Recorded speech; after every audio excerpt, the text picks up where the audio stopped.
Hop. Ouais, ça marche. Là, il m'a envoyé un message comme quoi je dis oui, en effet, c'est Ouais, ça se enregistré. voit que c'est enregistré. Donc, c'est parti. Moi, ce que je vais faire maintenant, je vais mettre le voix en off. Ouais.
OK. Bonjour. Alors, il y a Charles-Éric.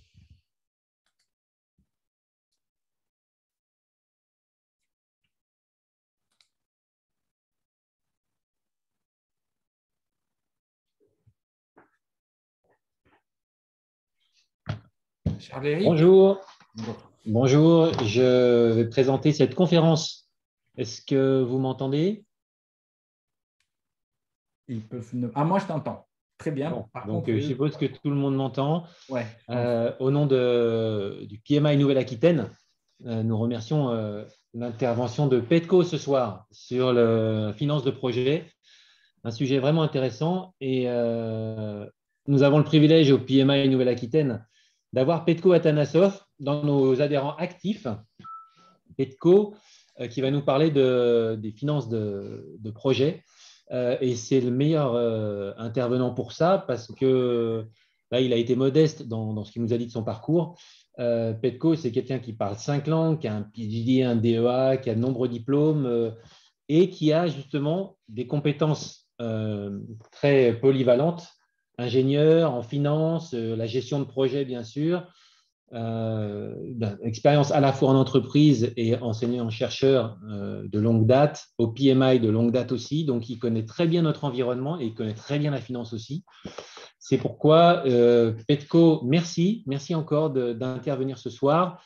Je te laisse la parole. Bonne soirée à tous. Merci beaucoup. Merci Charles-Éric. Il est très gentil. Il a dit beaucoup de choses très positives pour moi. Heureusement que vous ne connaissez pas les choses négatives parce que sinon, oula, attention, il y a déjà un corps qui arrive. Donc, on va parler ce soir, on ne va pas passer plus de temps sur les présentations. Juste une chose, en fait deux choses. Première chose, la vidéo est enregistrée. C'est important de le mentionner s'il y a des gens qui ne sont pas d'accord. Je pense que normalement, il ne doit pas avoir ce type de gens, mais bon, la vidéo est enregistrée pour surtout ceux qui ne sont pas présents pour X raisons à ce webinaire. À la fin, il y aura le numéro pour le PDE aussi. Et la deuxième chose, vous êtes, je crois, tous en off pour ne pas intervenir pendant la présentation. Ce n'est pas que je ne veux pas vous faire parler, au contraire, mais il y aura du temps. Il y a beaucoup de choses à dire et je préfère présenter le sujet et après, à la fin, les 15 dernières minutes, vous donner la parole pour exprimer votre propre opinion, poser des questions, ne pas être d'accord avec ce que j'ai dit et ou compléter ce que j'ai présenté, sachant que la question est très riche. Et très riche, il y a beaucoup de choses à dire. Mais malheureusement, on n'aura pas le temps de le faire d'une seule journée ou d'une seule présentation. Donc, ce qui fait que probablement plus tard, je ne sais pas si ça sera cette année, parce que Charles-Éric, bon, c'est quelqu'un qui est très organisé et il a fait un portefeuille de présentation pour 2022, si vous savez tout ce qu'il vous a préparé. Donc, tout est complet déjà, et donc il n'y aura peut-être pas immédiatement la place pour un deuxième webinaire, parce qu'il y a d'autres sujets que je voulais traiter, mais en deuxième temps. Donc, on verra si vers la fin de l'année, on aura encore des disponibilités ou si quelqu'un se désiste, mais tout dépend encore une fois de l'intérêt que vous allez démontrer pour ce sujet. Donc, pourquoi ce sujet est tellement intéressant? Parce qu'aujourd'hui, quand on gère un projet, la dimension financière, elle est omniprésente. On prend une décision de démarrer un nouveau projet. Je vais dire malheureusement ou heureusement, je ne sais pas, mais il y aura toujours le manager financier qui doit s'exprimer et qui, dans la plupart des cas, sera le dernier qui va donner son opinion et qui peut même arrêter un projet. Donc, on va voir aujourd'hui quelles sont les raisons qui peuvent arrêter un projet ou qui peuvent accepter un projet de point de vue de manager financier. Malheureusement, dans le PMBOK, même les versions précédentes, il n'y a pas grand-chose qui est dit sur le management financier des projets. Pourtant, peut-être parce qu'on considère que la décision financière est une décision strictement stratégique. Moi, je vais dire la moitié de cette réponse, et je suis d'accord avec la moitié de cette réponse, mais il y a une autre moitié qui me fait penser qu'il y a beaucoup de décisions qui dépendent de ce qui va faire l'équipe et surtout de ce qui va décider le chef de projet et qui vont avoir un impact sur les flux de trésorerie réalisés. Et quand on parle de flux de trésorerie, évidemment, derrière, il y aura une conséquence sur la valeur de projet. Donc, sans perdre plus de temps que ça, je vois qu'il y a encore des gens qui viennent. J'essaie de gérer les deux choses. Je vais... bonjour, utiliser ces éditions. Bon, on va voir, c'est Charlie qui parle. OK, donc, pour repartir un peu plus organisé pour cette soirée, je prévois 6 points sur lesquels j'aimerais bien m'exprimer pour démarrer. Quand la première fois on a discuté avec l'équipe de Nouvelle-Aquitaine et Charles-Éric, il y avait plein d'idées qui m'ont passé par la tête et je me suis dit, tiens, je vais essayer de mettre tout ce que j'ai envie de dire et présenter. Et donc, je suis arrivé à 180 diapos. Donc, n'ayez pas peur, il n'y aura pas 180 diapos ce soir, parce que quand j'ai calculé 3 minutes par diapo, je suis arrivé à 9 heures de présentation. Ça sera un marathon pour Guinness. Donc, l'objectif, c'est de rester plutôt sur ces 6 points et de rester dans le timing de 1 heure et quart, 1 heure et demie maximum. Dans les 6 points, je vais voir quelques notions de base. Évidemment, je sais que certains ont déjà peut-être ces notions de base, d'autres, ils vont les découvrir pour la première fois. Ce n'est pas un cours, ce n'est pas un atelier, c'est juste une présentation pour vous sensibiliser à certaines problématiques concernant le management financier des projets. Par la suite, évidemment, je suis disponible, moi et l'équipe de Nouvelle-Aquitaine, pour éventuellement voir s'il y a un intérêt supplémentaire, voir comment on peut faire d'autres événements pour répondre à vos questions spécifiques. Donc, on va voir ces notions de base. On va parler de flux de trésorerie. On va voir ce que c'est une flux de trésorerie. On ne va pas entrer dans les détails parce que ce n'est pas tout à fait l'objectif, quoique c'est important, parce que les flux de trésorerie vont refléter le management opérationnel de projet, c'est-à-dire les décisions qui vont être choisies par le chef de projet et son équipe.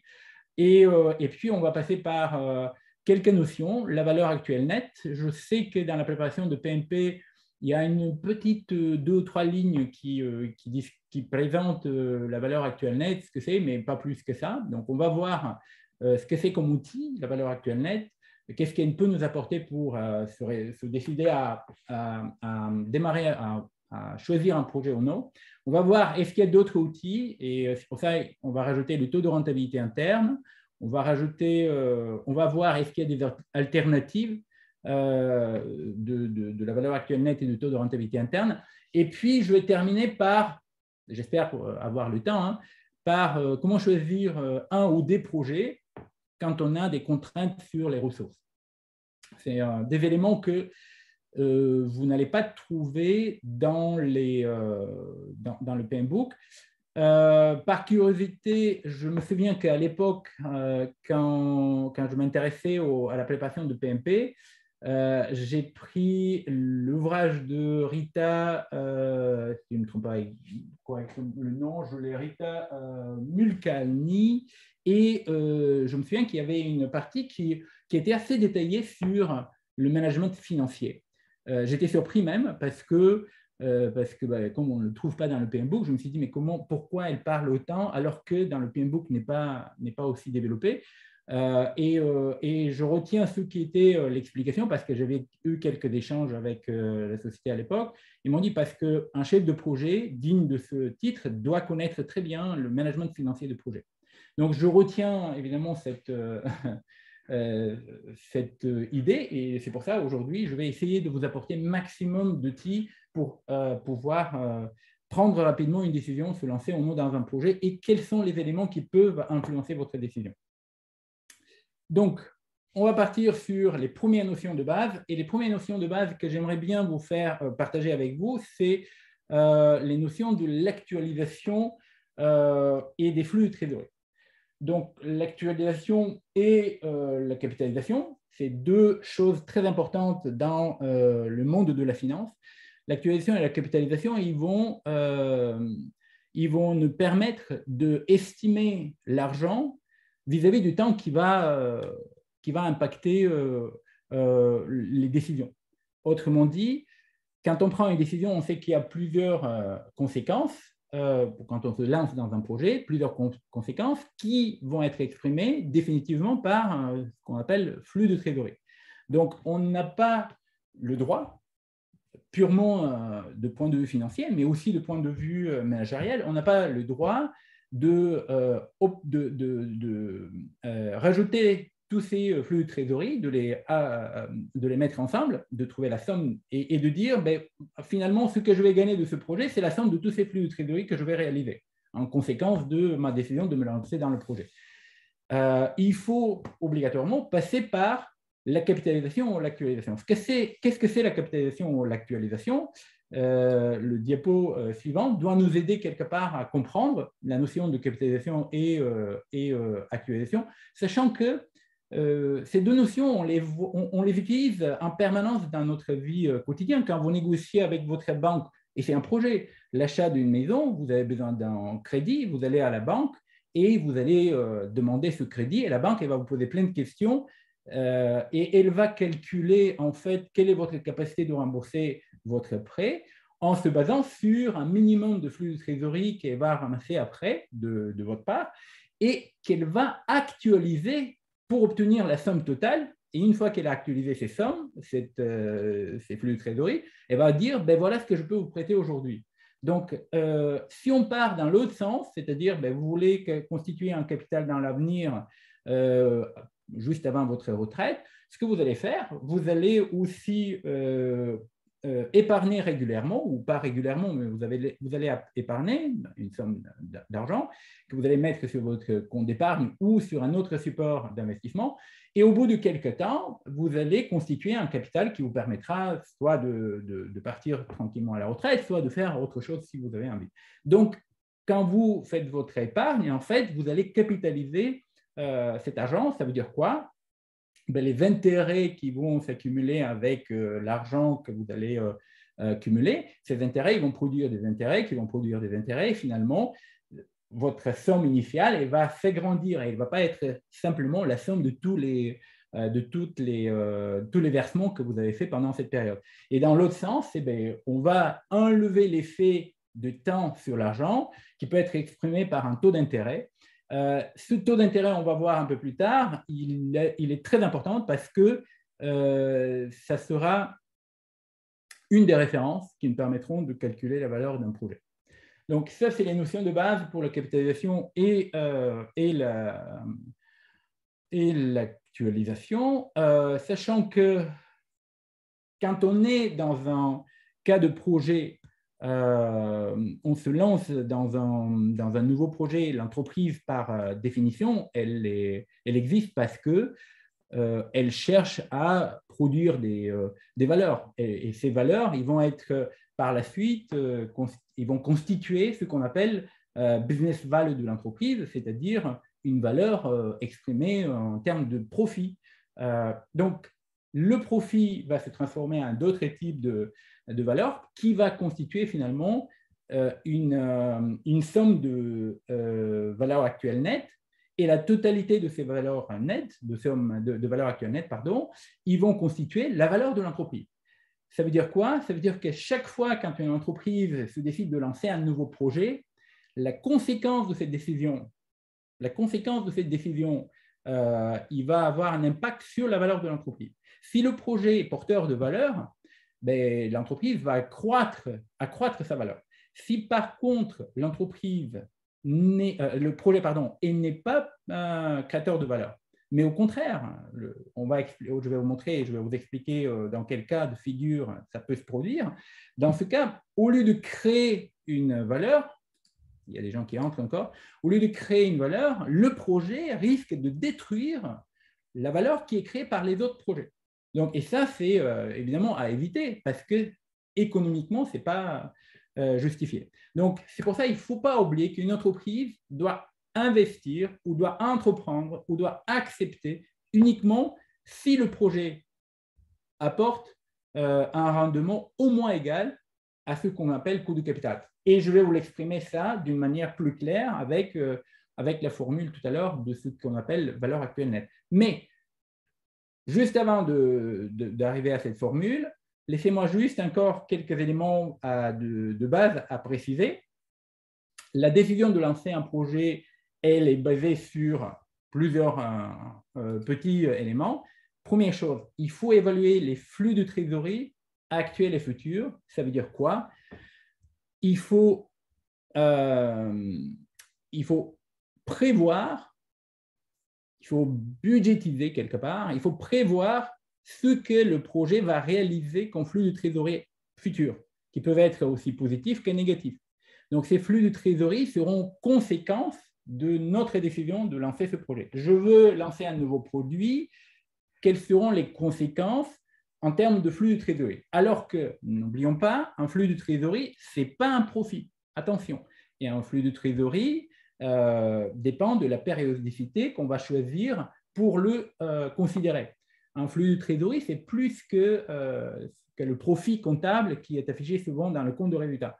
Un flux de trésorerie, c'est ce profit comptable qui est transformé en vrai argent disponible pour l'entreprise. Je vais faire la différence très rapidement. Un profit, c'est une mesure comptable de ce que l'entreprise a créé comme valeur. Mais cette mesure comptable, elle n'est pas tout à fait vraie dans le sens où on a compté, par exemple, les amortissements et les dépréciations et les amortissements. On a compté certaines provisions, ce qui fait que le résultat sur lequel on a estimé les impôts à payer et le résultat net par la suite ne couvre pas réellement ce que l'entreprise elle va encaisser en termes de trésorerie. Alors que le management de l'entreprise, il a besoin de savoir quelle est la vraie somme de trésorerie qu'il va entrer dans sa trésorerie, une vraie somme d'argent qui va entrer dans sa trésorerie, pour une simple raison, c'est son pouvoir de pouvoir continuer de développer son modèle économique et aussi de développer des nouvelles technologies, des produits innovants, etc., de se distinguer des autres concurrents. Donc, il nous faut de trésorerie, il nous faut de vrai argent, et c'est pour ça ce résultat comptable qui n'exprime pas la vraie somme d'argent qui entre dans la trésorerie de l'entreprise, on va le transformer en ce qu'on appelle flux de trésorerie. On ne va pas parler de comment on le fait aujourd'hui, mais ce que j'envisageais, c'est un deuxième webinaire de le dédier justement à cet exercice, parce que ça reflète plus le management opérationnel. Aujourd'hui, on va rester plus sur management stratégique financier de projet et qui est très proche aussi de de ce qui est management de programme et management de portefeuille. Alors, deuxième élément sur lequel j'aimerais bien attirer encore une fois votre attention, c'est que ce qu'on va faire quand on lance le projet, on va estimer la rentabilité que ce projet va dégager, la profitabilité, et on va comparaître cette profitabilité avec ce qui nous coûte le capital qu'on va utiliser pour investir dans le projet. Je vais l'exprimer d'une manière très simple. Quand on veut lancer un nouveau produit, il nous faut une nouvelle ligne de production. Pour cette nouvelle ligne de production, il faut réaliser un investissement. Il faut acheter ces machines. Et pour acheter ces machines, probablement, on va aller chercher des ressources. Ces ressources, on va les trouver décrites dans le passif de notre bilan. Dans le passif de bilan, il y a des ressources à long terme qui demandent des intérêts ou des dividendes. Soit ce sont des ressources qu'on a cherchées auprès des actionnaires, participation ou actions, tout court, donc pour lesquelles l'entreprise va payer des dividendes. Donc, c'est un coût, ça représente un coût pour l'entreprise. Soit on va aller chercher ces ressources d'une autre manière, classique auprès de la banque ou auprès du marché si on est une grande entreprise et on a la possibilité de mettre des obligations. Donc, dans tous les cas, quand on va s'endetter, on va obligatoirement payer des intérêts sur l'empreinte. Donc, ce qui fait que ces ressources à long terme par lesquelles je vais investir dans la machine que je veux utiliser pour la nouvelle ligne de production, ces ressources vont me coûter. Ils vont avoir un coût. Et on appelle le coût de capital investi. Donc, l'entreprise, elle va calculer une moyenne pondérée entre les ressources, entre les différents coûts pour les ressources engagées. Et c'est ce qu'on paye pour avoir accès à ces ressources. De l'autre côté, ce qui nous intéresse maintenant, est-ce que cette machine ou cette ligne de production qu'on va acheter et mettre en place, est-ce qu'elle va produire une rentabilité par laquelle je vais pouvoir couvrir le coût de capital investi. Donc, si j'arrive à couvrir, ce qui est la profitabilité quelque part, si j'arrive à couvrir le coût de capital investi par la rentabilité dégagée de ma ligne de production, là, je suis dans la création de valeur, ce qui exprime quelque part aussi la valeur actuelle nette, mais d'une autre manière. Donc, ça, c'est très important à retenir également. Et puis, il faut retenir également que les outils principaux que les managers aujourd'hui, le management financier de l'entreprise utilise pour prendre sa décision finale, se lancer dans un projet ou non, il y en a 3 généralement parlant. Il y a la valeur actuelle nette, le taux de rentabilité interne et le payback period, c'est le délai de récupération de capital investi. Donc, on va aujourd'hui se concentrer sur ces 3 éléments, sachant qu'il y a d'autres également qu'on peut utiliser, mais ils sont un peu moins, on va dire, performants. Ce que je voulais aussi préciser, avant d'entrer un peu plus dans les détails, c'est que il y a des études qui étaient menées il y a trentaine d'années par des cabinets comme Boston Consulting Group, McKinsey, etc., qui démontraient que dans le monde professionnel, des études avec des questions au niveau de management des entreprises, dans le monde professionnel, dans la majorité des cas, les managers financiers ou les responsables financiers, ils prenaient la décision sur l'investissement ou sur le lancement d'un nouveau projet en se basant sur le taux de rentabilité interne ou sur la période de récupération de cet investissement. C'était la majorité des cas, je crois que c'était dans les 60 et quelques % des cas. Il y a quelques années, cette étude a été refaite pour voir est-ce que le comportement a changé, parce que normalement, ce n'était pas une bonne décision. Et donc, on se rend compte aujourd'hui que 75% de management de l'entreprise a changé son comportement, peut-être que grâce à différentes études et formations qui étaient améliorées, mais aujourd'hui, 75% des responsables financiers des entreprises se décident à investir ou non dans un projet sur la base de la valeur actuelle nette, ce qui est le bon choix. Mais on va voir que le taux, même si on dit taux de rentabilité interne et le payback period ne sont pas les outils de base sur lesquels on doit se fonder pour prendre notre décision, on va voir quand même qu'ils ont des avantages si on accompagne la valeur actuelle nette avec ces outils supplémentaires. Donc, c'est pour ça, je vais direct dans le but. Quand on fait une analyse financière d'un projet, ce qui est idéal, c'est d'utiliser plutôt les flux de trésorerie par lesquels on va obtenir notre valeur actuelle nette. Ça nous permettra de calculer la valeur actuelle nette. On peut la compléter avec le taux de rentabilité interne, mais je vais vous expliquer pourquoi il faut faire attention et comment éviter certaines pièges qui peuvent être très dangereuses pour l'entreprise. Et surtout, ne pas utiliser le payback period comme un outil principal de prise de décision. Pourquoi? Parce que dans le payback period ou le délai de récupération de notre investissement, les flux de trésorerie tels que l'outil utilise, les flux de trésorerie ne sont pas actualisés. Donc, et s'ils ne sont pas actualisés, on perd une des notions principales dans le management financier d'une entreprise, c'est la valeur temps de l'argent, l'impact du temps sur l'argent.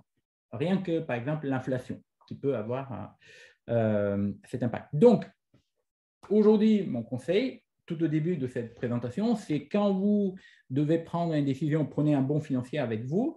Et en tant que chef d'entreprise ou en tant que directeur de portefeuille de projet ou de programme de projet, prenez à côté de vous un bon financier avec lequel vous allez évaluer la valeur actuelle nette et prendre la décision uniquement sur cette valeur actuelle nette. Après, le taux de rentabilité interne et le payback period, ils vont être un supplément qui vont vous donner des informations supplémentaires pour faciliter cette décision, surtout quand vous avez plusieurs choix en fait, le choix entre plusieurs projets ou plusieurs opportunités. Donc, on va très rapidement aller vers quel flux de trésorerie choisir, notre prochain point dans l'agenda. Quand on se lance dans un projet, il faut bien savoir qu'on fait une planification. On fait une planification, comment les choses vont se dérouler. Maintenant, j'ai oublié de mentionner ça, je vais ouvrir la parenthèse très rapidement. Il est très important de comprendre que tout ce qu'on voit aujourd'hui et les questions concernant le management financier des entreprises ne dépend pas de mode de management de projet qu'on va appliquer.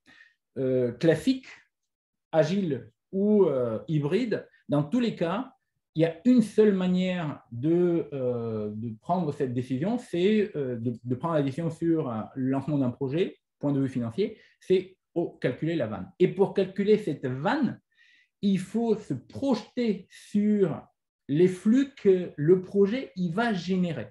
Autrement dit, la valeur en fait, ce que l'entreprise va créer comme valeur suite de ce projet dépend des flux de trésorerie qu'elle va réaliser par le projet. Et donc, cette valeur, on est supposé par la suite de la rajouter à la valeur de l'entreprise qui existe déjà parce qu'il y a des projets qui sont en train d'être réalisés par l'entreprise. Alors, ça, c'est très important. Donc, le projet doit être évalué uniquement sur la base de ces flux générés. Et les flux générés, comment obtenir ces flux générés? Les flux générés, je l'ai expliqué, il vient de la notion de valeur actuelle nette.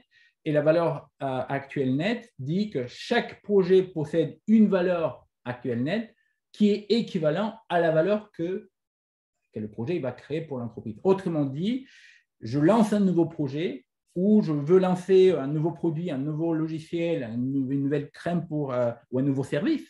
Également, le service, ce n'est pas uniquement des produits, mais et les services. Chaque investissement, chaque création de valeur, en fait, quand on se lance dans un projet, ça veut dire qu'on est dans une démarche de création de valeur. Et donc, soit par création de valeur en se basant sur un nouveau produit ou un nouveau service. Donc, chaque projet possède et doit être exprimé en termes de valeur actuelle nette. Et c'est ça ce qu'on va voir tout à l'heure. Donc, qu'est-ce que ça représente? La valeur actuelle nette, c'est tout ce que le projet va dégager. Je l'ai expliqué tout à l'heure, je reviens sur la notion pour entrer un peu plus dans les détails. Tout ce que le projet va dégager comme flux de trésorerie, mais actualisé, c'est-à-dire on va prendre en considération le temps, l'impact de temps sur ces flux de trésorerie, il faut les actualiser. Et on va, ça c'est la valeur actuelle nette la valeur actuelle des flux, hein, on va les calculer, la somme, on va chercher à obtenir cette somme. Et par la suite, on va soustraire l'investissement initial qu'on a réalisé ou initial ou plus tard, hein, ou tout au long du projet, qu'on a réalisé pour démarrer ce projet. D'accord?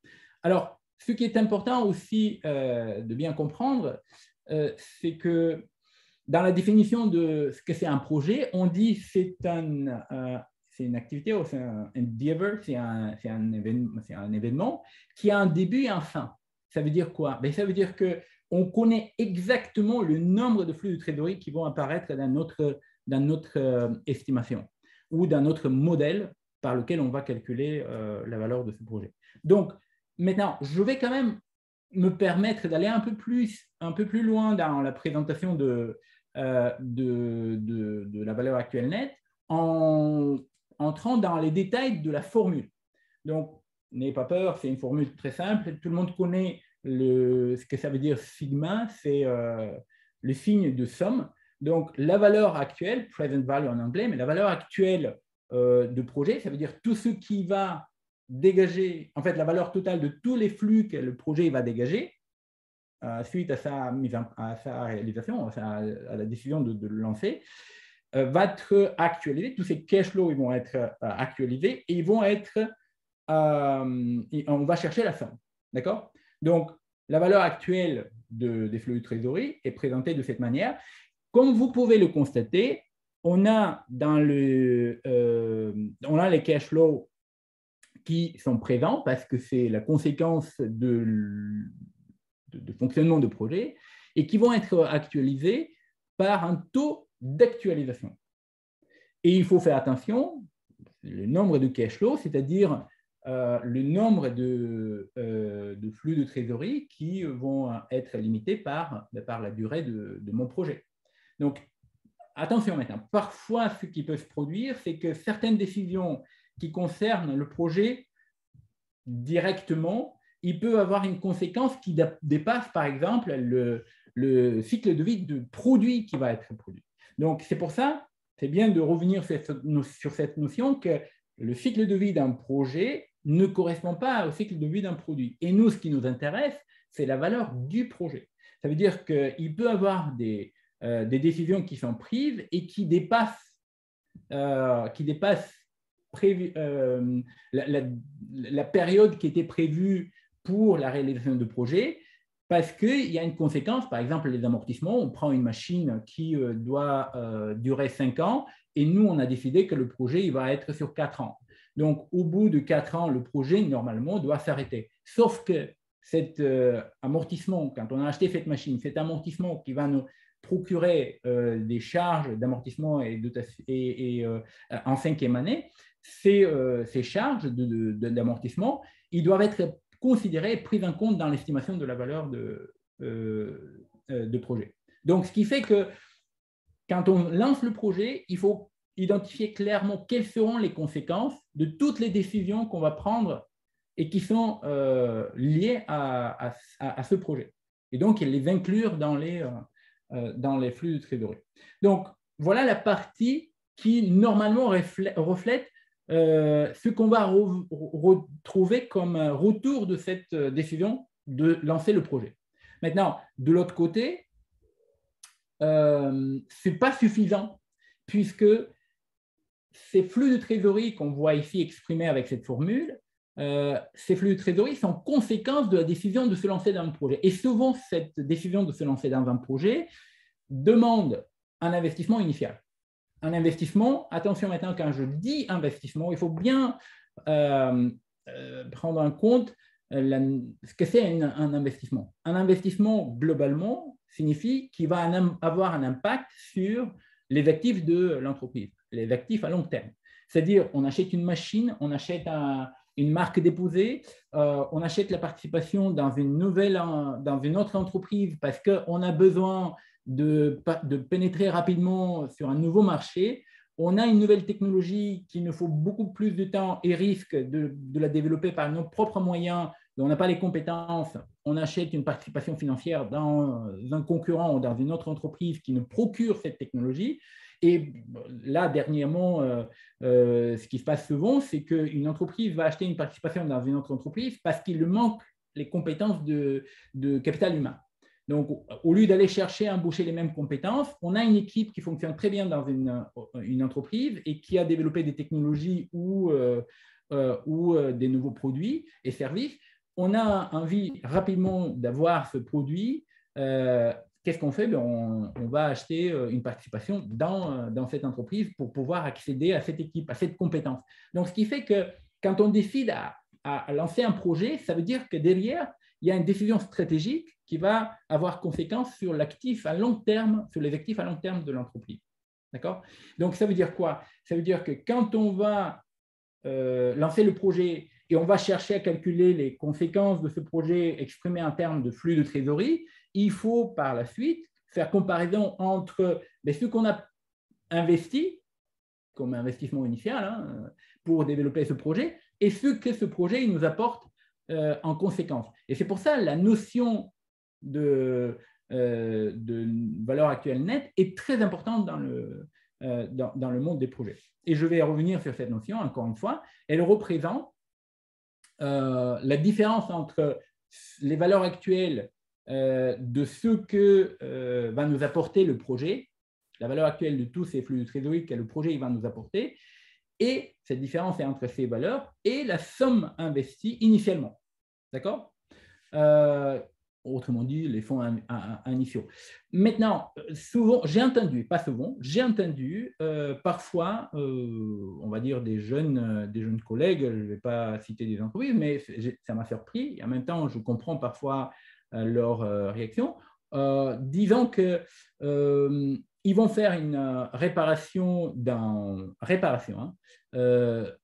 travaux de réparation d'une ligne de production et ils considèrent ça comme un investissement.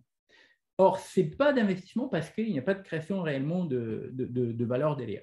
Par contre, si par notre intervention, on crée une amélioration de cette ligne d'une manière technologique, ça, il faut le rajouter, il faut le considérer comme un investissement qui nous permet et qui va estimer le retour de cet investissement et savoir est-ce qu'on crée une valeur ou non par cette amélioration technologique ou cette amélioration tout court de notre ligne de production, par exemple. Mais une réparation, ce n'est pas considéré comme une création de valeur. Et ça, c'est très clairement précisé dans le Project Management Body of Knowledge. Maintenant que je vous ai décrit ce que c'est la vanne, je vais quand même vous présenter la formule. Donc, la première partie, on la connaît déjà parce que ça représente la valeur actuelle de tous les flux de trésorerie dégagés par l'entreprise, actualisés, attention, c'est pour ça qu'on dit valeur actuelle, actualisée, avec un taux d'intérêt. On n'a pas parlé grand-chose et je pense que ça ne sera pas non plus l'occasion aujourd'hui. Un peu plus tard, peut-être je vais toucher encore 2-3 mots, mais voilà, actualisé, parce que la curiosité ici est, OK, d'où vient ce taux d'intérêt? Comment je vais arbitrer quel niveau de taux d'intérêt je vais engager dans l'actualisation de mes flux de trésorerie. Ça, on va le voir un peu plus tard. Et je vais soustraire de cette valeur l'investissement initial qui était engagé par l'entreprise. Et le résultat, on l'appelle net present value en anglais ou valeur actuelle nette en français. Il y a deux interprétations de la valeur actuelle nette. La première, c'est la valeur actuelle nette, c'est la valeur qui est créée par un projet, exprimée d'une manière immédiate. Si un investissement demande initialement une mise de fonds de 100 € et la valeur actuelle de tous les futurs cash flows qui vont être produits est à 110 €, alors on a créé une valeur de 10 €. Et 10 € puisqu'on a exprimé immédiat. Et on a exprimé nos flux de trésorerie en valeur actuelle, ça veut dire c'est ce que ça vaut tous ces futurs cash flows aujourd'hui, 110 €. on va soustraire les 100 € d'investissement qu'on avait fait au moment où on a pris la décision. Et donc, ça veut dire qu'au moment où on s'est lancé dans ce projet, on a annoncé à tout le monde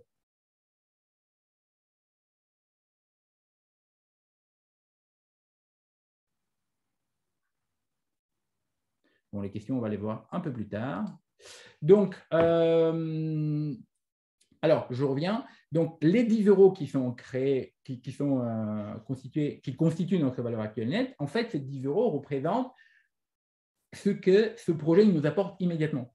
Et en fait, on va communiquer cette information aux investisseurs, aux actionnaires, au management de l'entreprise, aux autres personnes impliquées dans le projet, pour les motiver évidemment, mais aussi pour leur démontrer que notre entreprise est dans une vraie démarche de création de valeur. Et normalement, les marchés financiers, ils vont réagir immédiatement parce qu'ils vont se dire, mais tiens, cette entreprise, elle a un business model qui lui permet de créer une valeur ajoutée. Ça veut dire, potentiellement, par la suite, elle peut distribuer des dividendes. Et quand on distribue des dividendes, on veut avoir des actions de cette entreprise pour gagner ces dividendes. D'accord ? Qu'est-ce que ça veut dire aussi ces 10 €? Alors, dans les calculs de la vanne, surtout dans l'estimation des flux de trésorerie, je vous ai dit que ce sont des flux de trésorerie qui vont apparaître dans le temps. C'est-à-dire, on se projette sur comment ces flux de trésorerie vont être obtenus.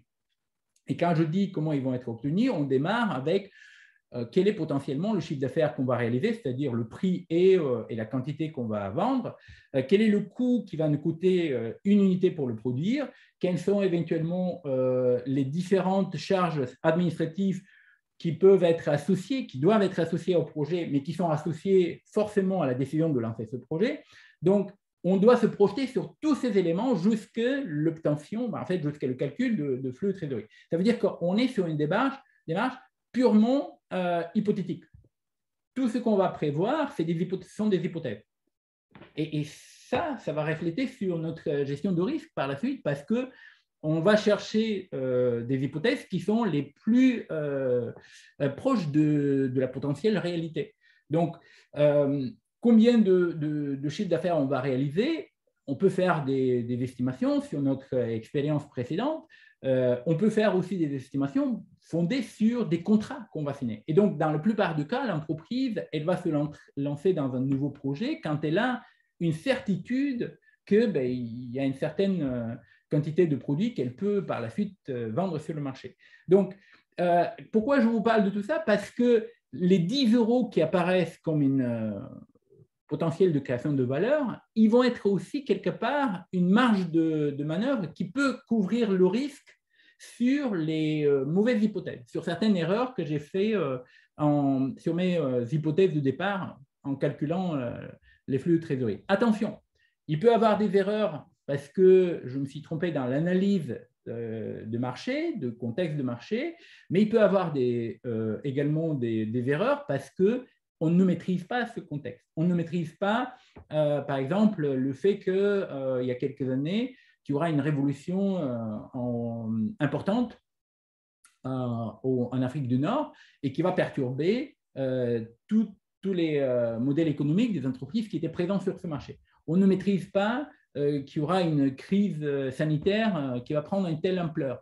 Donc ça, c'est des choses sur lesquelles on ne peut pas avoir une visibilité et ces choses-là, en fait, il faut envisager à les couvrir. Le risque, une partie peut être subie par justement la valeur actuelle nette. C'est-à-dire ces 10 € qui sont, bon, ça c'est un peu ridicule comme somme, mais ça peut être 10 millions, 10 milliards, peu importe. Ces 10 €, ça représente une espèce de sécurité, d'assurance sur les erreurs que potentiellement j'avais prises lors de l'estimation de ces flux de trésorerie. Ça, c'est la deuxième interprétation qu'il faut intégrer dans notre démarche managériale d'un projet. Alors, pour calculer la vanne, il y a 2 étapes. Et donc, je vais très rapidement, je regarde l'heure parce que le temps passe. Il y a 2 étapes qu'il faut considérer. Première, c'est estimer les net cash flow ou les flux de trésorerie nets que le projet va générer. Et par la suite, actualiser ces cash flows. Alors, dans la formule que je vous ai présentée, l'investissement, c'était considéré à part, mais sinon, c'est aussi un cash flow négatif qui va sortir de mes calculs immédiatement, à l'instant T0, parce que probablement, il va falloir d'abord s'engager avec cet investissement qui va par la suite produire ces flux de trésorerie. Donc, tous les flux de trésorerie qui vont apparaître dans un échéancier selon la durée de vie prévue pour le projet, tous ces flux de trésorerie vont apparaître dans cet échéancier. Il faut considérer le temps, c'est pour ça qu'on va les actualiser, et la somme de tous ces flux de trésorerie, l'investissement inclus, négatif, va me donner la valeur actuelle nette. Ça, c'est les deux étapes. En fait, cette démarche principale, qui est très intéressante à aller creuser, j'envisage de la présenter plutôt à un deuxième temps. Aujourd'hui, on va continuer avec les autres outils, avec la vanne et avec les autres outils à utiliser. Alors, le principe de base, je l'ai expliqué tout à l'heure, le principe de base pour prendre la décision, c'est qu'on doit accepter uniquement des projets qui nous apportent une valeur positive, c'est-à-dire uniquement des projets avec une valeur actuelle nette supérieure à 0. Donc, quand on a plusieurs projets, et il faut calculer la valeur, en fait, plusieurs possibilités de développer des produits, services, nouveaux projets, il faut calculer, il faut estimer la valeur actuelle nette de chaque projet. Et donc, c'est le bon sens qui nous le dit. Hein. Il ne faut pas faire 5 ans d'études pour ça. Mais on va choisir le projet qui nous apporte plus de valeur parce que ce projet, il va créer plus de valeur et il va augmenter la valeur de l'entreprise avec un chiffre plus important. Donc, c'est pour ça qu'il faut juste se dire, OK, quand la valeur actuelle nette est égale à 0, est supérieure à 0, pardon, il faut investir dans le projet. Et quand la valeur actuelle nette est inférieure à 0, il ne faut pas investir dans ce projet. Parce que si la valeur actuelle nette est négative, ça veut dire qu'elle va aller détruire la valeur des autres projets qui sont des porteurs de valeur. Et au lieu de créer une valeur, moi, je suis au contraire en train de détruire la valeur. Alors, qu'est-ce qui se passe? Il y a une troisième situation que je n'ai pas mentionnée ici, mais qu'est-ce qui se passe avec les projets pour lesquels la valeur actuelle nette est égale à 0 ou très, très proche de 0? Vous vous souvenez ce que je vous ai dit tout à l'heure? Que toutes les estimations que je vais faire, ils sont fondées sur des hypothèses. Ça veut dire qu'il suffit de me tromper sur une de ces hypothèses avec un petit pourcentage et cette valeur actuelle nette peut très rapidement devenir destructrice de valeur. Pardon. Donc, ça veut dire que quand je suis dans le cas d'un projet à valeur actuelle nette égale à 0, je vais appliquer le même principe que pour un projet pour lequel la valeur actuelle nette est négative. Donc, je ne vais pas en principe investir ou je ne vais pas démarrer ce projet. Maintenant, je tiens quand même à préciser qu'il y a des projets pour lesquels, nous on parle de cas d'entreprise, mais il y a des projets pour lesquels on va chercher l'intérêt général, l'impact sur la société, la santé de la population, l'éducation de la population. Et évidemment, dans ce cas de projet, ça sera très difficile de calculer qu'est-ce que la santé de la population va apporter sur la création de valeur pour le pays. Donc, on considère par définition que ces règles, on ne va pas les appliquer de cette manière dans les projets, dans ce type de projet. Ça ne veut pas dire qu'il ne faut pas faire les estimations, il ne faut pas faire les calculs, il ne faut pas justifier le choix, mais on sait bien que ce choix est parfois très difficile à exprimer d'une manière quantitative, c'est-à-dire par la valeur actuelle nette. Donc, ces projets, ils sont très importants pour notre pays, pour notre société, et ces projets, ils vont avoir une valeur supplémentaire qu'on va évaluer d'une autre manière, qui est plus une valeur qualitative que quantitative. Nous, on reste ici vraiment dans le périmètre de des projets concernant le business. D'accord? Donc, est-ce qu'on peut faire confiance de la vanne? Ça, c'est une question qui est posée souvent pour une simple raison. Vous pouvez me dire, mais pourquoi la vanne et pourquoi dans ce cas le taux de rentabilité interne? Qu'est-ce que vous venez de me dire que la vanne elle est fondée principalement sur des flux de trésorerie hypothétiques. Donc, comment je peux faire confiance à quelque chose qui est uniquement une hypothèse? Parce que les autres outils, c'est encore pire. Ça, c'est la première chose. La deuxième chose, cette faiblesse de l'approche ou de la méthode peut être renforcée par ce qu'on appelle la théorie des options. C'est-à-dire, par la théorie des options, avec la probabilité, on peut développer des scénarios qui nous permettront d'avoir plusieurs scénarios, plusieurs cas de figure, et avec une gestion de risque, éventuellement, d'envisager les scénarios les plus probables avec les paramètres pour la réalisation de ces scénarios. Néanmoins, il faut bien comprendre que la démarche reste exclusivement fondée sur des hypothèses. D'accord ? Donc, c'est pour ça, quand on est sur la démarche de calcul de la valeur actuelle nette, il faut toujours avoir une idée que notre travail est conditionnel, notre estimation est conditionnelle, et il faut faire attention sur les paramètres qui conditionnent justement nos hypothèses. Et un de ces paramètres qui conditionne nos hypothèses est le taux d'actualisation. Et en fait, le taux d'actualisation, par définition, représente un coût d'opportunité. C'est-à-dire, je vais m'expliquer immédiatement. D'abord, ce taux d'actualisation, où est-ce qu'on va le chercher? Souvent, on va le chercher par notre expérience. C'est-à-dire, est-ce qu'il y a d'autres projets qu'on avait mis en place, qu'on a développés préalablement, d'autres projets pour lesquels on a déjà suffisamment d'informations qui sont très proches, voire presque identiques de projets qu'on met en place, et pour lesquels on peut faire référence au taux d'actualisation. Ça, c'est la première chose.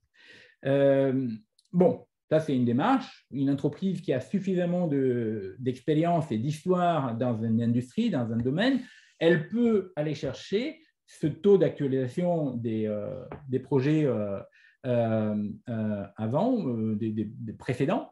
Mais il faut quand même faire attention à un petit élément, un petit détail, c'est qu'on ne peut pas répliquer le passé sans se poser des questions comment l'avenir va se développer vis-à-vis de ce taux, par exemple. Il faut savoir que ce taux d'actualisation, il dépend de la politique monétaire aussi de l'économie, quelque part. Pourquoi il dépend? Parce que si je dois l'exprimer d'une autre manière, je vais prendre le taux de référence de la Banque centrale, sans risque, hein, et je vais rajouter une prime qui va couvrir le risque concernant ce projet. C'est-à-dire, je vais prendre le taux sans risque et je vais me dire, pour ce type de projet, quelle est la prime de risque que j'associe? Et ça, pour ça, il me faut d'expérience, il me faut d'observation, il me faut de données, mais quel est le taux, quel est le risque et comment j'exprime ce risque en termes de prime de risque, un pourcentage, et je vais le rajouter au taux sans risque. Ça veut dire quoi? Chaque fois qu'on utilise un taux d'actualisation, inconsciemment, on sait que dedans, il y a une partie qui couvre les taux sans risque et une partie qui est rajoutée qui couvre le risque concernant ce projet et l'entreprise également. Ça veut dire que si je me lance sur des projets pour lesquels le risque est très important, ce taux d'actualisation il va être plus important parce que ce n'est pas le taux sans risque qui va bouger, c'est le prime de risque qui va augmenter. Plus ce taux d'actualisation augmente, ça veut dire, ou est plus élevé, plus le risque est élevé pour ce projet. Donc ça, c'est une possibilité aussi. Quand vous voyez des projets, différents projets à mesurer, ben, le taux d'actualisation, si vous faites comparaison avec les taux d'actualisation, se rendre compte que certains projets, ils ont plus de risques parce que le taux utilisé pour actualiser ces projets est plus élevé. Alors, un autre risque et un autre problème qui est lié au taux d'actualisation, c'est que, comme je l'ai expliqué tout à l'heure, le taux sans risque qui provient de politique monétaire de l'État peut aussi évoluer.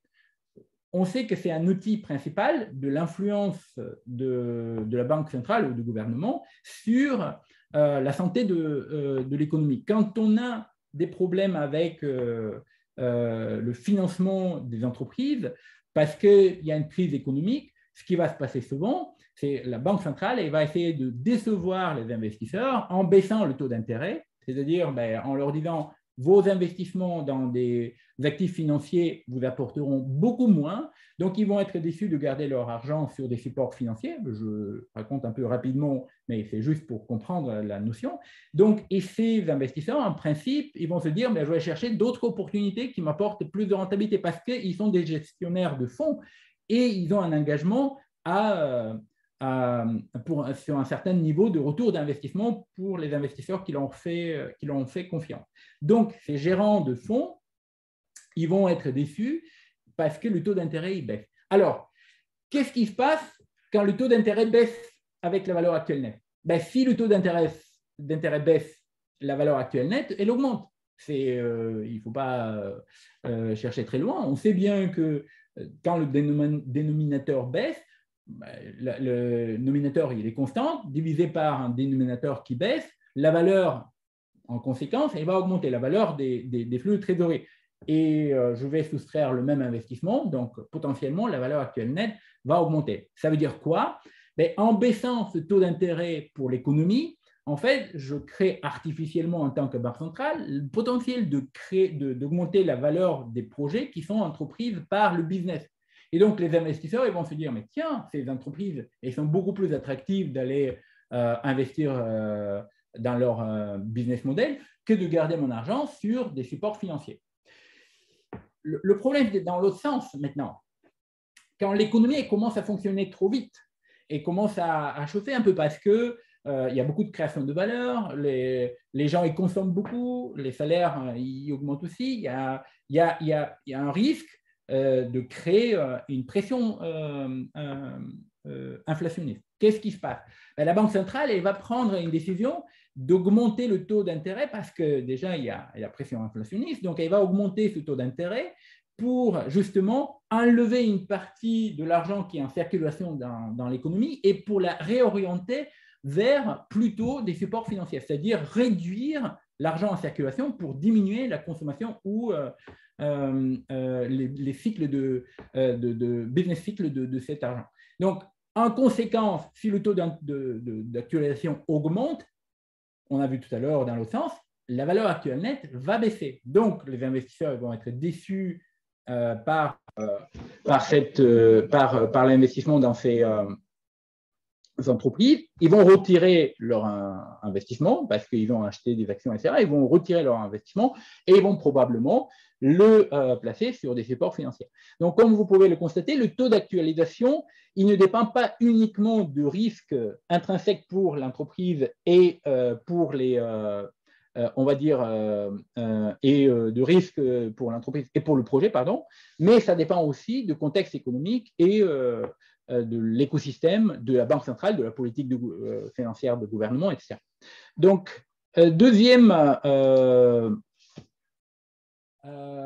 élément. Je m'en charge. Oups. Excusez-moi, c'est mon Siri. Deuxième élément important dans l'analyse de la vanne et de l'apport de la vanne, c'est alors si on considère que la vanne est égale à 0. Pourquoi on va prendre cette considération? Pour une simple raison, on va se poser la question suivante. On ne connaît pas le taux d'intérêt qu'on va appliquer dans notre estimation de la vanne. On connaît les flux de trésorerie, on connaît l'investissement, et la question que je me pose est quel est ce taux pour lequel ce que je vais obtenir en retour d'investissement exprimé par les flux de trésorerie va être, une fois actualisé, va être égal à mon investissement initial. Est-ce que ça vous parle? C'est la seuil de rentabilité quelque part, mais exprimé en termes d'intérêt d'actualisation, le taux d'intérêt d'actualisation de ma vanne. Donc, et justement, cet élément va me permettre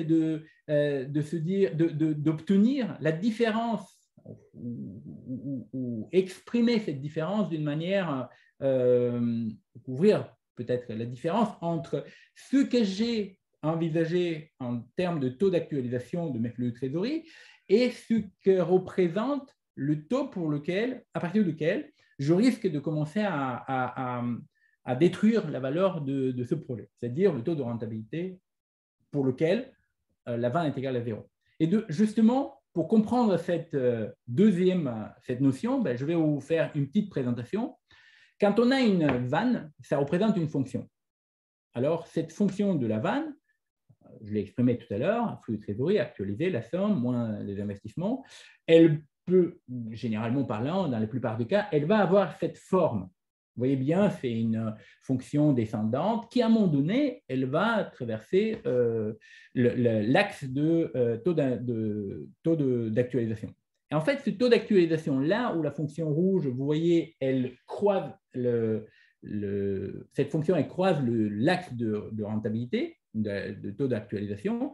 En fait, c'est la valeur pour laquelle, si vous regardez sur l'axe vertical, c'est la valeur de la rentabilité pour laquelle, actualisant les flux de trésorerie et enlevant l'investissement, on va obtenir vanne égale à 0. Alors, pourquoi c'est important? Parce que c'est ce fameux seuil de rentabilité de taux d'actualisation pour lequel la valeur actuelle nette est égale à 0. Et nous, ça nous intéresse. C'est pour ça que je disais que le taux de rentabilité interne est un outil sur lequel je vais vous exprimer pourquoi c'est difficile à se fier, mais normalement, c'est un outil qu'on peut utiliser, mais un complément de la vanne. Une fois qu'on a calculé la vanne et on sait que le projet y crée de valeur, maintenant, on peut aller sur l'analyse de ce taux de rentabilité interne. C'est pour ça que ce taux de rentabilité interne est un élément supplémentaire, mais pas de base, pas principal, un élément supplémentaire dans mes estimations ou dans mes décisions financières. Je me lance sur 1, 2, 3 projets. Donc, je vais analyser la vente d'abord et après, je vais rajouter cette notion de taux de rentabilité interne. Donc, qu'est-ce que c'est le taux de rentabilité interne? Le taux de rentabilité interne, globalement, il n'y a pas 30 000 définitions. C'est le taux pour lequel on va avoir une vanne égale à 0. Autrement dit, c'est le taux que le projet, en fait, c'est le taux de rentabilité que le projet il va dégager, la rentabilité que le projet lui-même il va dégager. Normalement, quand on investit dans un projet pour lequel le flux de trésorerie actualisé est égal à l'investissement initial, on sait que ce taux qu'on a utilisé pour actualiser les flux de trésorerie, quand la vanne est égale à 0, est la rentabilité de ce projet. Et donc, quand on se lance dans un projet, on va chercher toujours une rentabilité supérieure exprimée par la vanne. Donc, pour calculer, il n'y a pas 30 000 moyens. On prend la formule qu'on connaît déjà et on dit le flux de trésorerie actualisé, la somme des flux de trésorerie actualisés moins l'investissement initial est égal à 0. Autrement dit, tout ce que je vais créer comme valeur, comme conséquence exprimée en flux de trésorerie actualisé doit être égal à l'investissement initial. Et le taux pour lequel je vais obtenir cette équation, on va l'intituler taux de rentabilité interne, autrement dit, internal rate of return en anglais. Je tire votre attention sur un petit détail. Il y a plusieurs taux qu'on a annoncés ce soir et il ne faut pas les mélanger. Le petit R qu'on a initialement évoqué, c'est le taux, en principe, que je vais utiliser pour actualiser mes flux de trésorerie. Ce taux, soit je vais le chercher historiquement dans ce que je viens de réaliser par mes projets précédents, soit je vais le composer moi-même. Et je l'ai expliqué de quelle manière. Je prends le taux sans risque de la Banque centrale et par mes compétences, mon expertise, je rajoute une prime qui concerne le risque de ce projet. Donc ça, c'est le petit R. Le taux de rentabilité interne, c'est le taux qui affiche la rentabilité de l'investissement. Autrement dit, le taux pour lequel les flux de trésorerie dégagés, actualisés, vont exprimer l'investissement, vont être en égalité avec l'investissement initial. Et le troisième taux que j'ai sommairement évoqué tout au début quand je vous ai parlé de passifs, c'est-à-dire des ressources qui vont financer mon investissement, qu'on appelle coût de capital moyen pondéré, autrement dit en anglais WACC, qui veut dire Weighted Average Cost of Capital.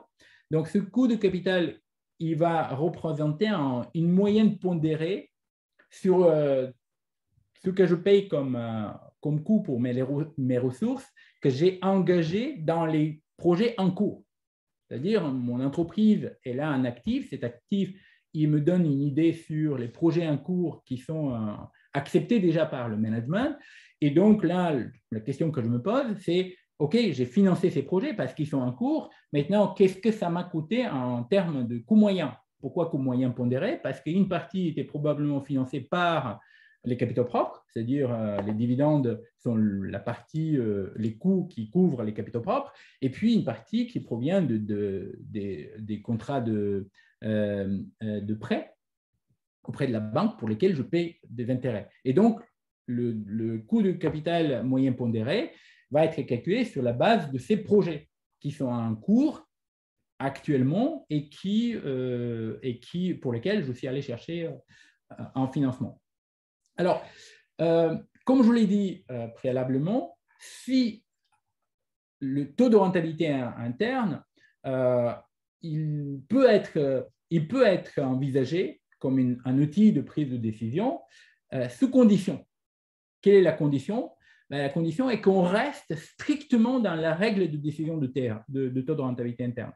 Et cette règle, elle dit, si le taux de rentabilité interne est supérieur au rendement requis, autrement dit, si le taux de rentabilité interne est supérieur au taux d'actualisation que j'ai choisi pour actualiser mes flux de trésorerie, dans ce cas, j'accepte le projet.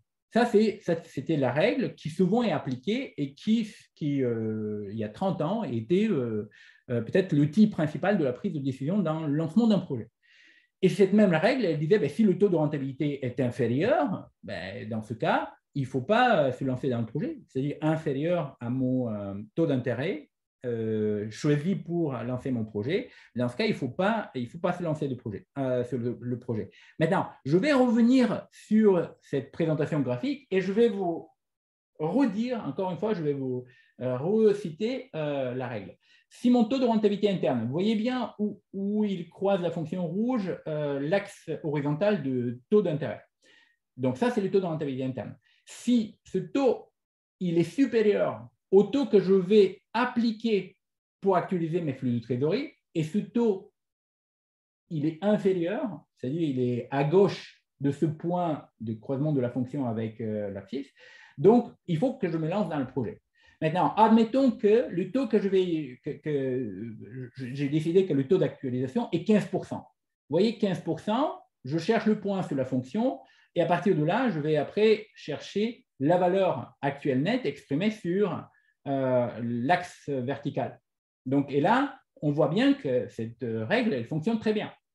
Tous les taux qui sont inférieurs au taux de rentabilité interne appliqués dans mon calcul d'actualisation des flux de trésorerie, qui sont inférieurs, encore une fois, au taux de rentabilité interne, ils vont m'apporter une valeur actuelle nette positive. Donc, ça veut dire, très bien. C'est pourquoi je dois me prendre la tête avec des calculs hypothétiques sur les flux de trésorerie quand j'ai un outil qui fonctionne très bien. Bon, le petit problème, je vais l'exprimer avec quelques cas. Premier cas, un petit exemple. Admettons qu'on a une situation dans laquelle il y a une proposition d'écrire mes mémoires, et pour mes mémoires, j'ai l'opportunité soit, évidemment, être financé immédiatement 1 million pour écrire mes mémoires, je suis tellement mondialement connu et reconnu, donc il y a un éditeur qui vient qui me dit, voilà, vous faites vos mémoires, et moi je vous paye immédiatement 1 million. Par contre, cette décision de me lancer dans l'écriture de mes mémoires va m'empêcher d'avoir une vie de conférencier professionnel sur les 3 prochaines années. C'est-à-dire, chaque année, je pourrais gagner un demi-million par mes conférences. Je vous rassure, ce n'est pas le cas. C'est juste pour vous donner une idée. Et je considère que pour ce type de projet, le coût de capital que je dois appliquer pour actualiser mes flux de trésorerie est 10%.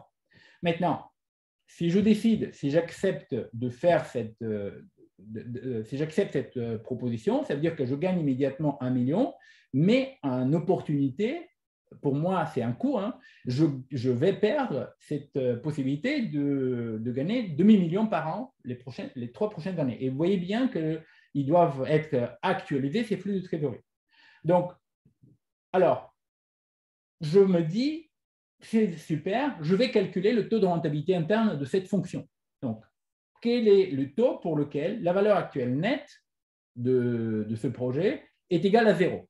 Bon, là, c'est un polynôme puissance 3, ça sera un peu difficile d'aller se lancer dans les calculs. Ce que je vais dire immédiatement, je vais vous donner le résultat. Le taux de rentabilité interne de ce projet est 23,38%.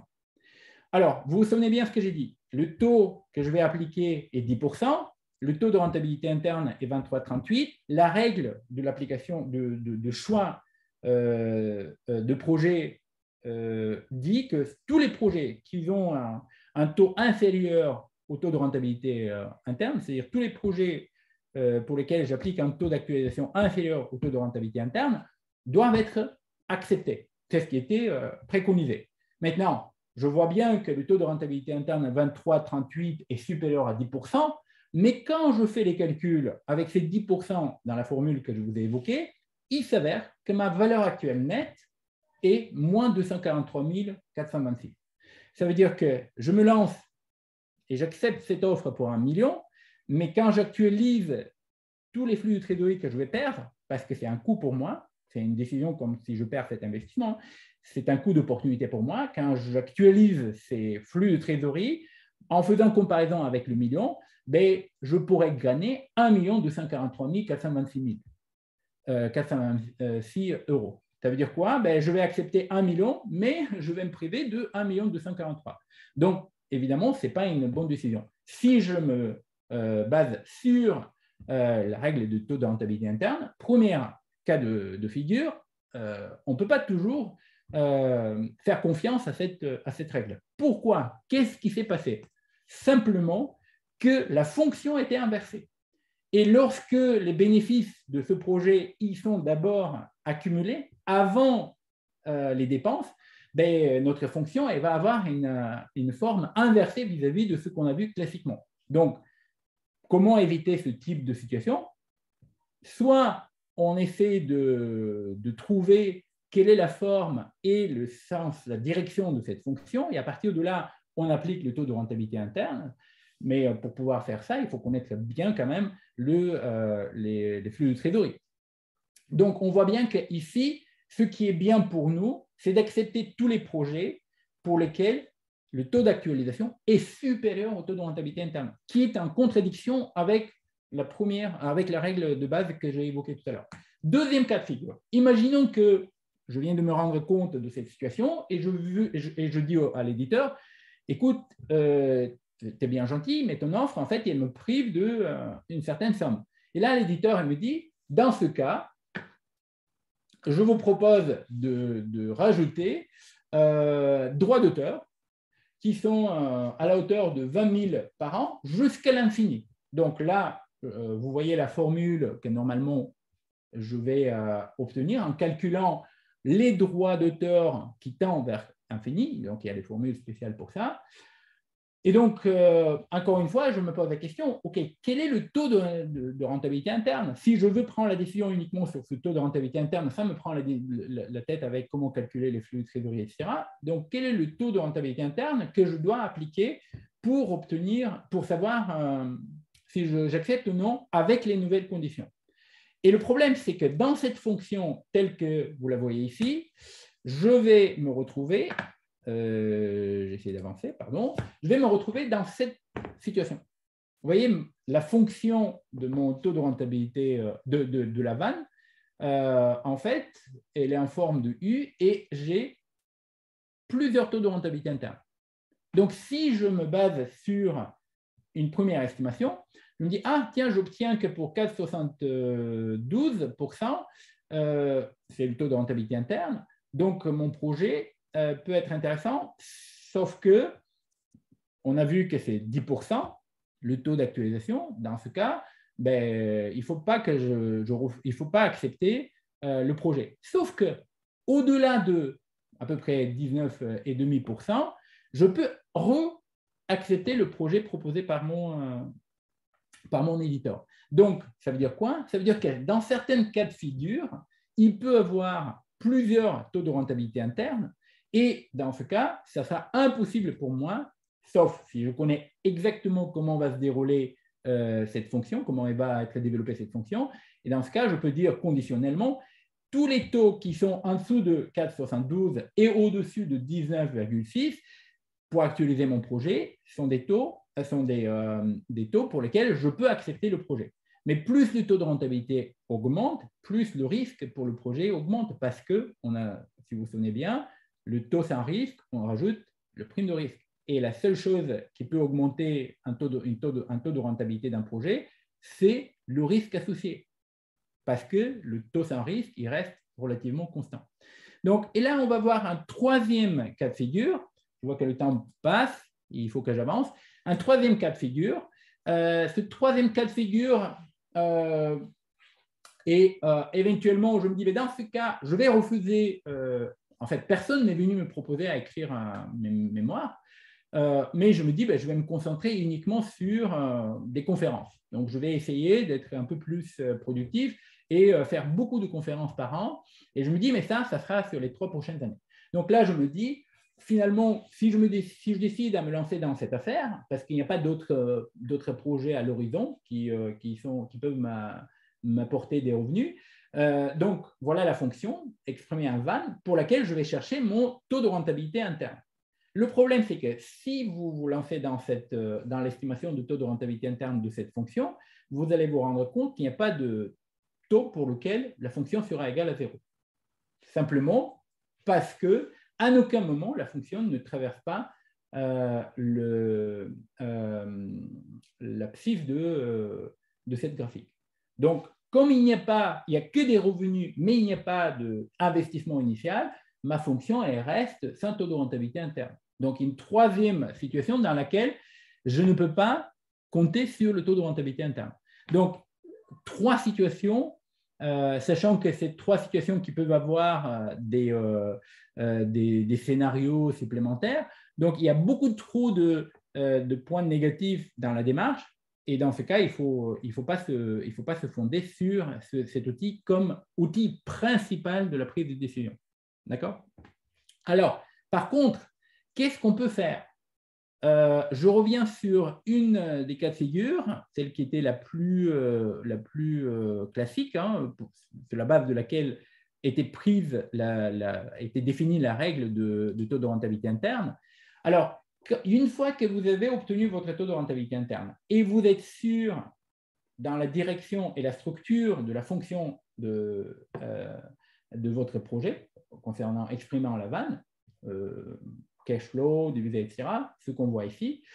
Donc, à partir de là, vous avez votre taux d'actualisation, vous connaissez votre taux d'actualisation et vous connaissez votre taux de rentabilité interne. En fait, la différence entre les deux, c'est votre votre marge de sécurité. C'est-à-dire, vous avez fait vos hypothèses et vous avez obtenu la vanne avec un taux d'actualisation qui est, admettons, 15%, mais votre taux de rentabilité interne est autour de 28%.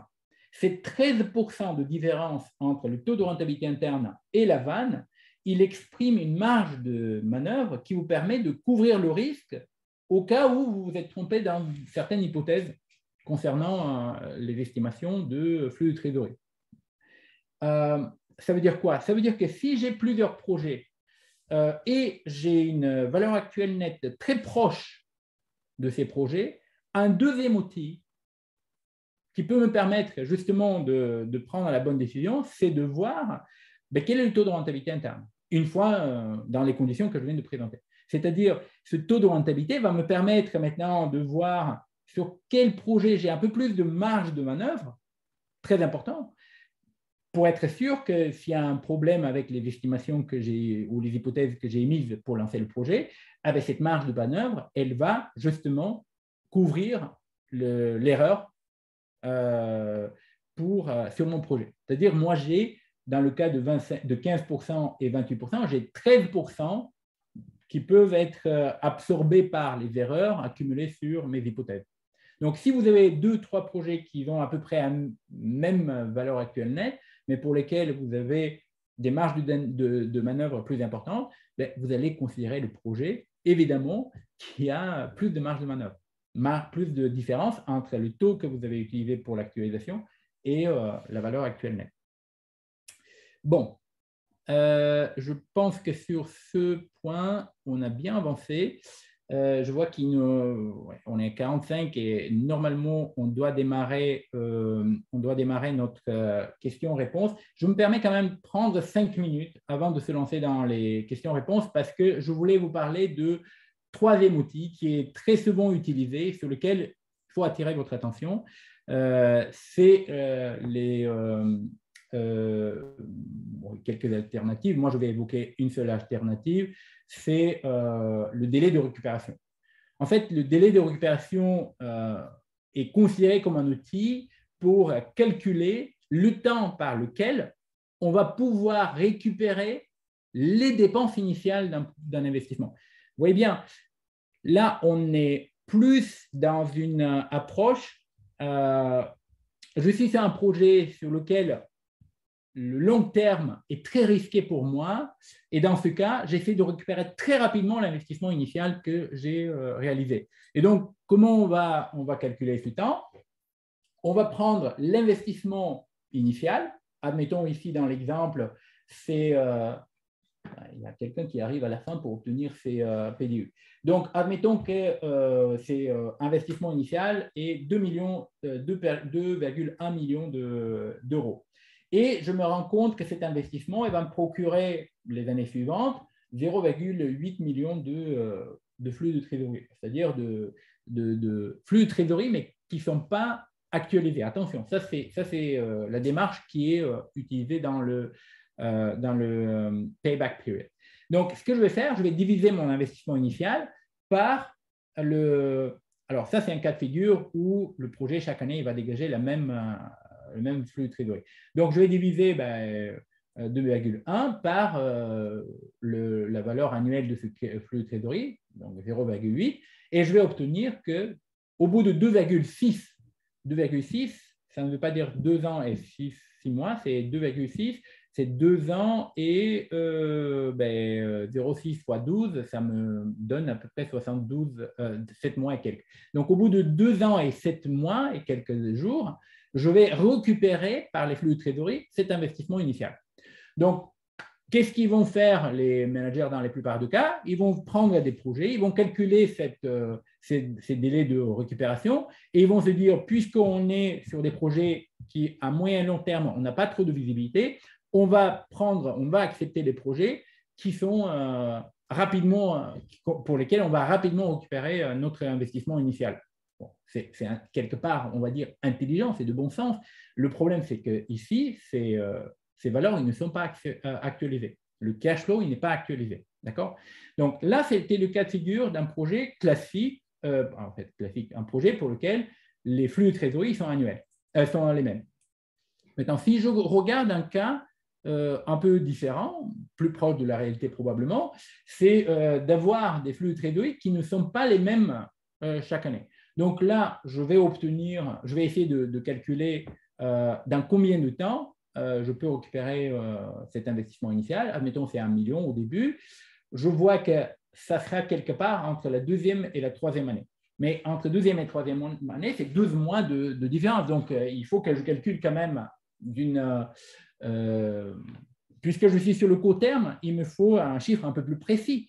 Si je dois faire comparaison avec un autre projet qui, encore une fois, il va être sur une stratégie à court terme. Et ça, c'est l'autre danger pour cet outil. C'est qu'on est beaucoup trop focalisé sur le court terme.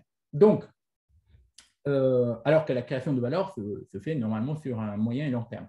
Donc là, on va appliquer l'interpolation linéaire. Donc, avec cette interpolation linéaire, on arrive à un résultat de 2,75. Ça veut dire qu'au bout de 2 ans et 9 mois, 3/4 de l'année, au bout de 2 ans et 9 mois, on va prendre ce projet. Bon, tout se passe bien. Le problème, c'est que maintenant, si je me dis, OK, appliquons cette règle pour ces deux projets. On a un premier projet qui dit investissement initial 1000. Au bout de, en fait, première année, vous allez récupérer 500, deuxième année 400, troisième année 600. Et si je calcule le temps de récupération de mon investissement initial, il s'avère que c'est au bout de 2 ans et 2 mois. Donc, si je fais les calculs, ça revient au bout de 2 ans et 2 mois. Maintenant, si je fais la même chose avec le projet B, il s'avère qu'au bout de 2 ans, je vais entièrement récupérer le projet, l'investissement initial. Donc, si je me fonde sur la règle de délai de récupération uniquement, il s'avère que pour moi, ce qui est plus intéressant, c'est le projet B. Parce qu'au bout de 2 ans, je récupère mon investissement initial. Le risque, je le maîtrise justement à 2 ans. Et l'autre projet, c'est 2 ans et 2 mois. Si pendant ces 2 mois, il y a le Covid qui apparaît, on est mal foutu. Donc là, c'est le raisonnement de management. Mais si j'applique maintenant la vanne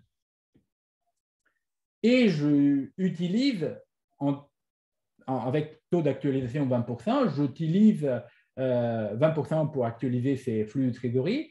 Il s'avère que le projet A est un projet par lequel je vais créer de valeur, 42, la valeur actuelle nette est 42, alors que le projet B a une valeur de moins 178.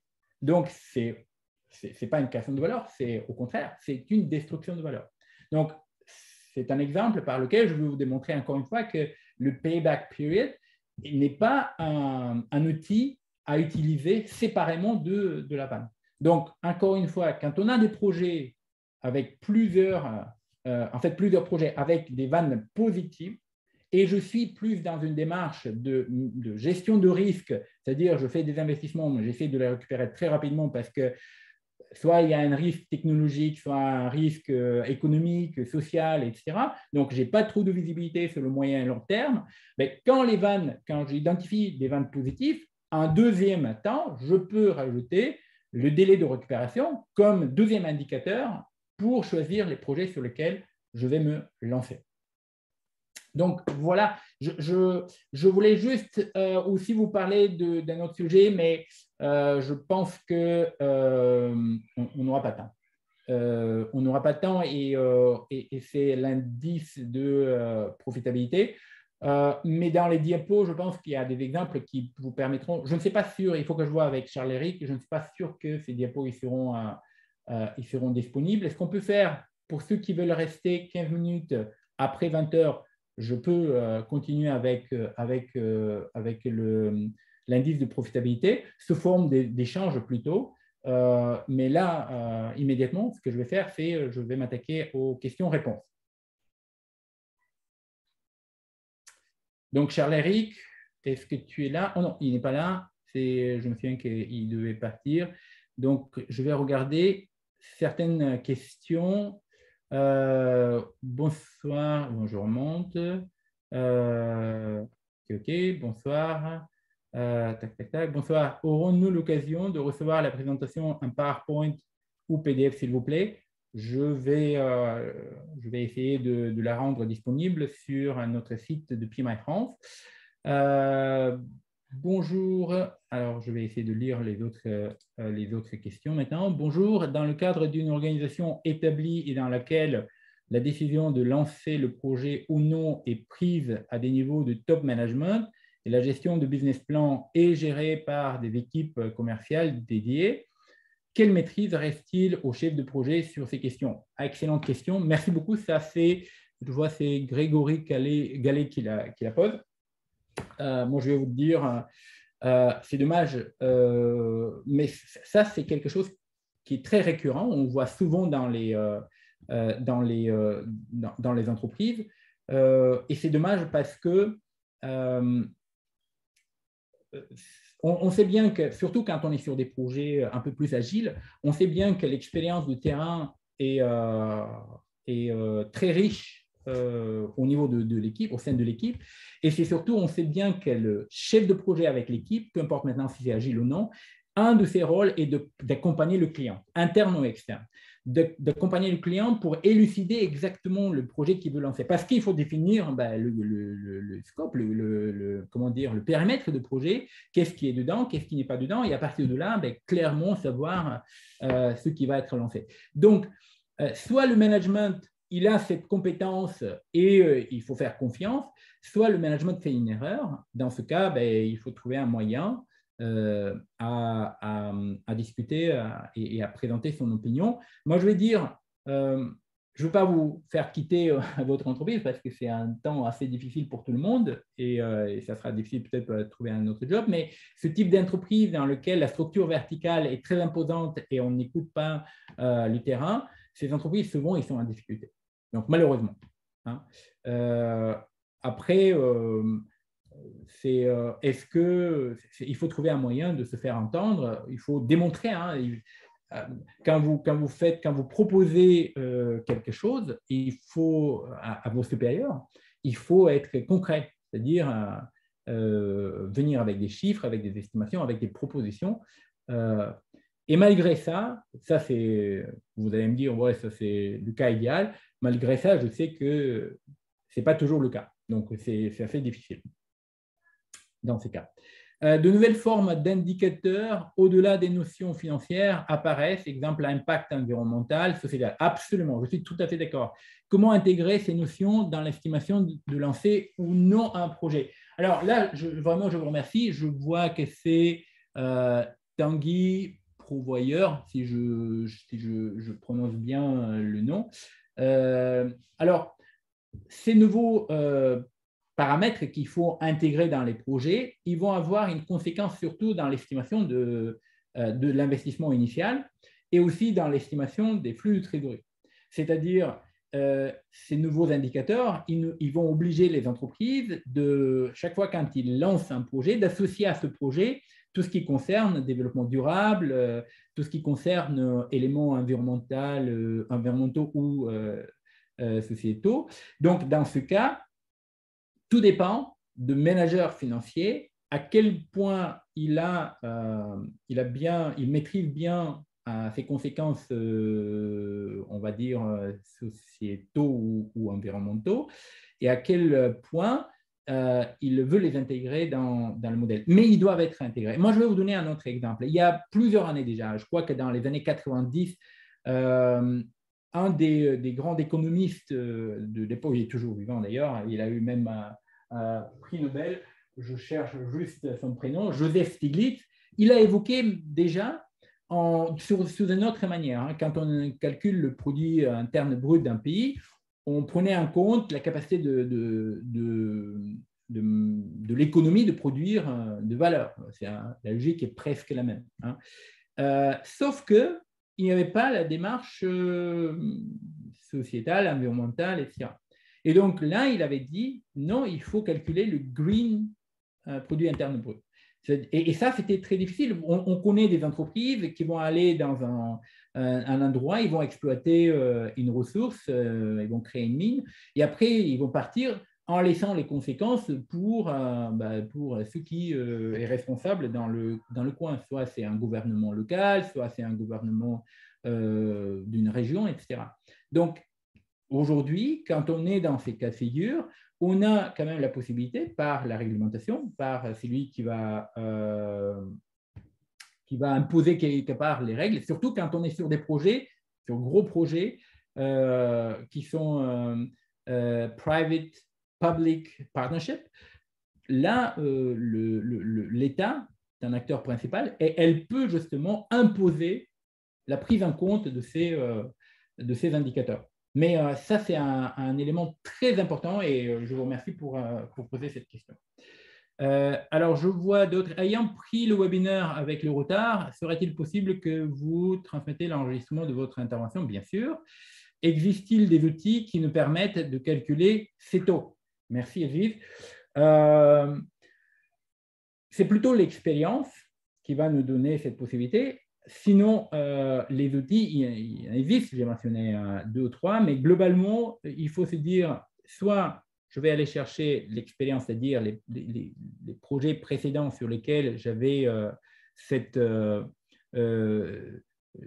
j'avais déjà calculé la vanne et j'ai plus ou moins une notion de ce qui est le taux d'actualisation à appliquer, soit on part avec ces calculs, quel est le taux sans risque et quel est éventuellement le risque à associer à ce projet. Attention, je donne un exemple un peu peut-être tiré par les cheveux, mais Elon Musk qui veut terraformer Mars.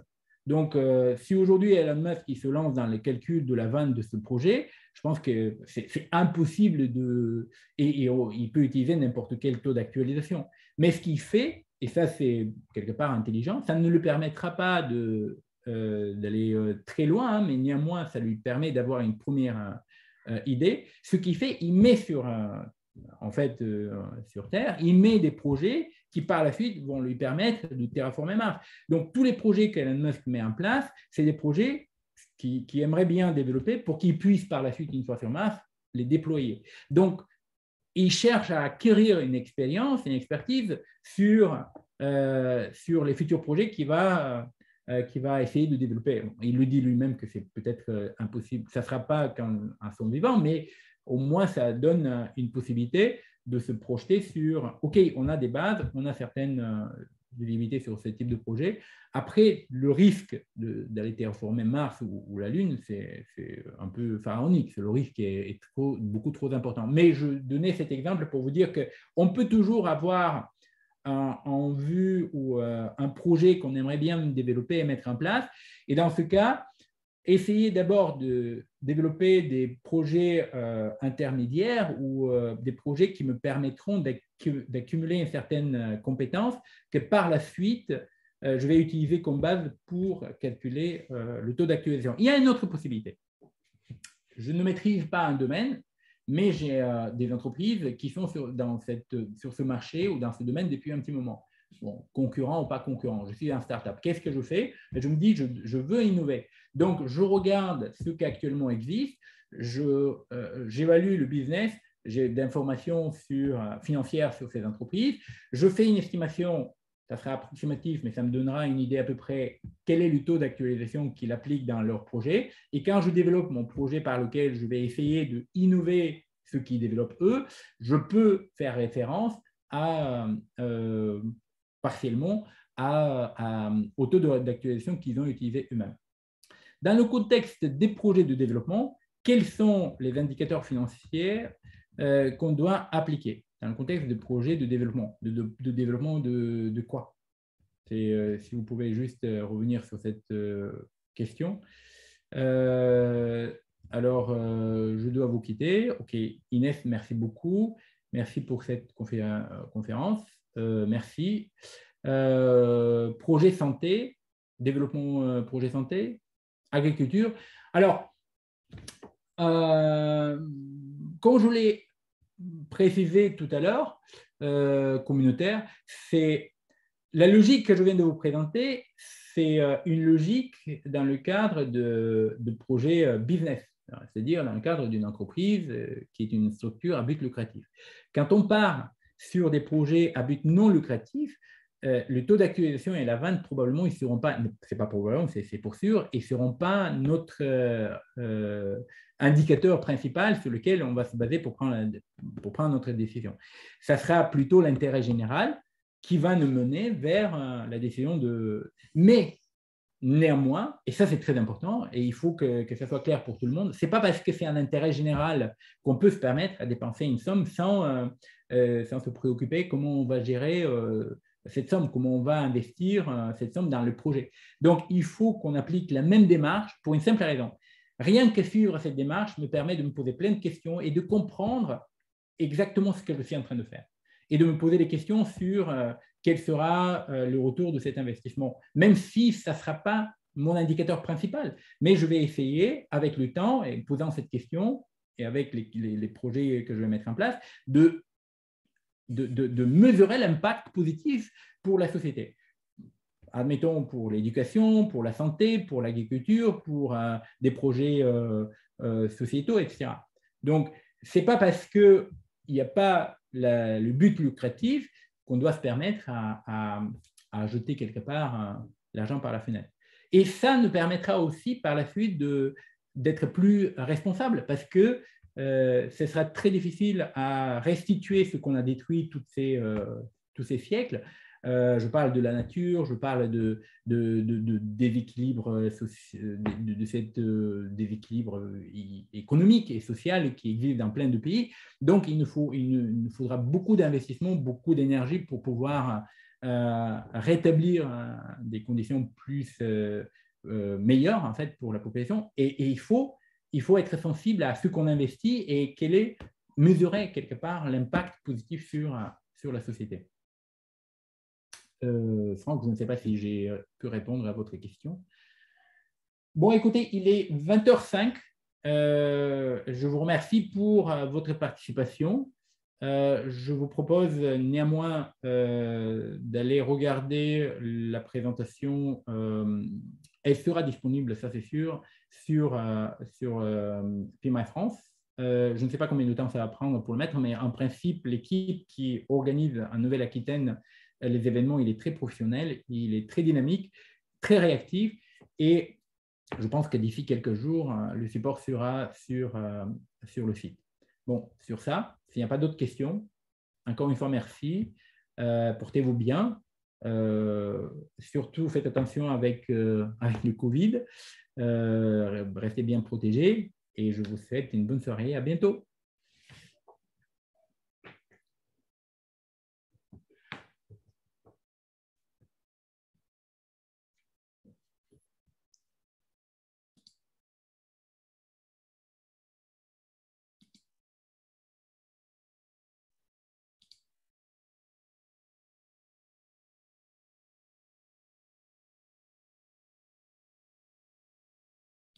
Non, le PDE, vous avez le numéro qui est juste là. Pardon. Ouais, mais il va être dans le support. Ça, c'est le PDU, le code PDU. Donc, avec le code PDU, vous faites la démarche auprès de. En fait, vous allez sur le site de PMI et vous allez évoquer le PDU. Et à partir de là, vous allez avoir ce PDU accordé.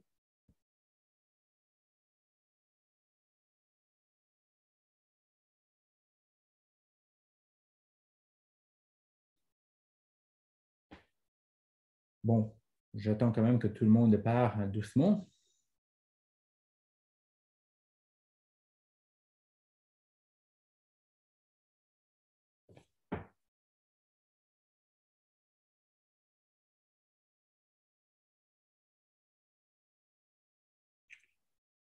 Merci. Il y a plein de monde. Merci beaucoup. C'est très agréable de voir tous ces gens qui sont de différentes origines. C'est magnifique. Merci beaucoup.